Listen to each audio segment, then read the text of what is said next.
fechar.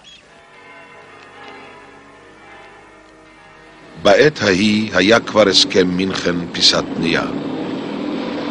היטלר פלש ב-15 במרץ לצ'כוסלובקיה. דעת הקהל העולמית רכשה אהדה למנוצחים, אבל הממשלות מזועזעות מפחד נעלמו דום. רק לפני חצי שנה הוצגו הצ'כים כעקשנים וכמכשול לשלום. עכשיו הוצפו הבעות אהדה וצער.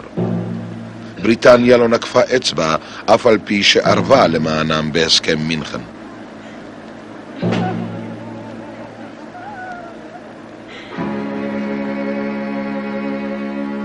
כעת הגיע תורה של יהדות צ'כוסלובקיה. רבים מצאו עצמם באוהלים בין הגבולות מצפים לרחמי העולם.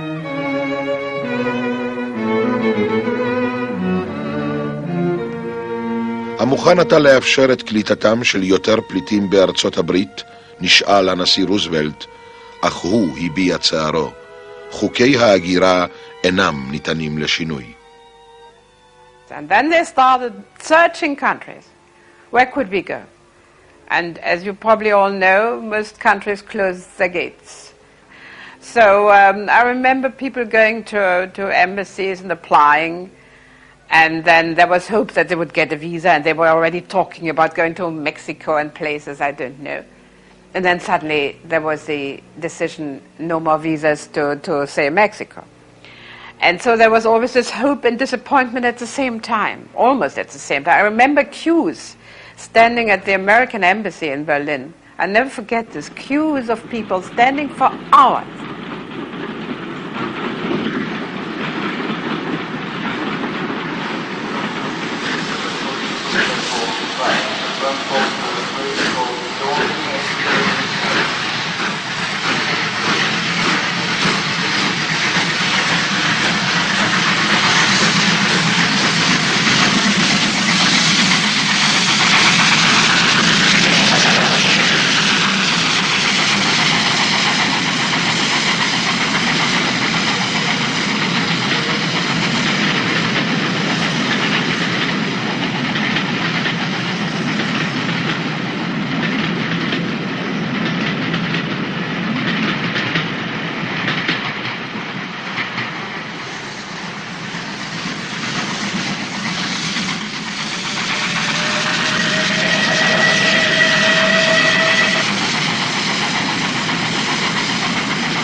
Ich hatte einen Schwager, der fuhr nach Kuba, weil die Möglichkeit bestand, man kann in Kuba abwarten, um nach Amerika einzuwandern.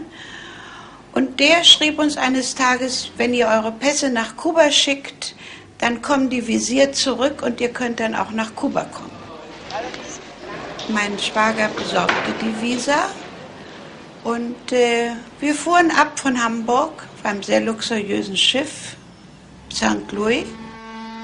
Als wir auf das Schiff heraufkamen, war die Stimmung noch etwas gedrückt. Schließlich haben wir doch unsere Heimat verloren. Und unter welchen Umständen, das brauche ich Ihnen hier nicht zu sagen. Aber im Laufe der Tage waren wir doch sehr beglückt, dass wir das Ziel erreicht haben, endlich aus diesem Hexenkessel herauszukommen.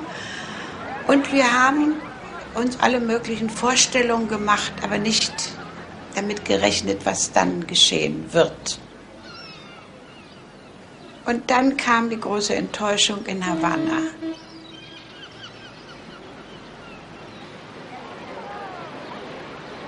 בהוואנה, בירת קובה, הבהירו שלטונות הנמל כי לא ירשו את ירידת נוסעי סנט לואיס אל החוף. קרובי משפחה שעל הרציף לא יכלו לעשות דבר למען יקיריהם. אפילו ניסיון ההתאבדות של אחד הנוסעים לא ריכך את ליבם של פקידי ההגירה הקובנים. מאמציהם של ארגוני צדקה יהודים למצוא לנוסעים מקלט בארצות אחרות באמריקה הלטינית הסתיימו בלא כלום.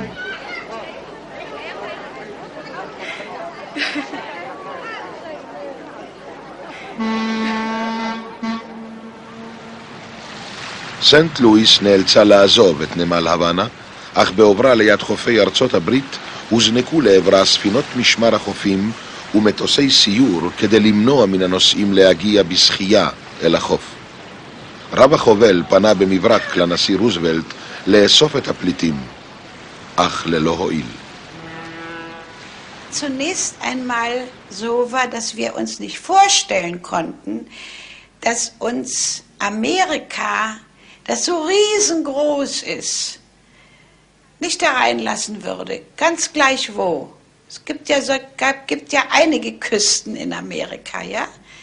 Aber es war leider so, dass ganz Amerika für diese 900 Passagiere geschlossen war. האונייה סבבה על צירה וחזרה לאירופה. כאן חולקו הנוסעים בין 4 מדינות. היורדים בהולנד נשלחו למחנה הידוע לשמצה וסטרבורג. Hinter Stacheldraht 1939, wo in Holland noch kein Krieg war.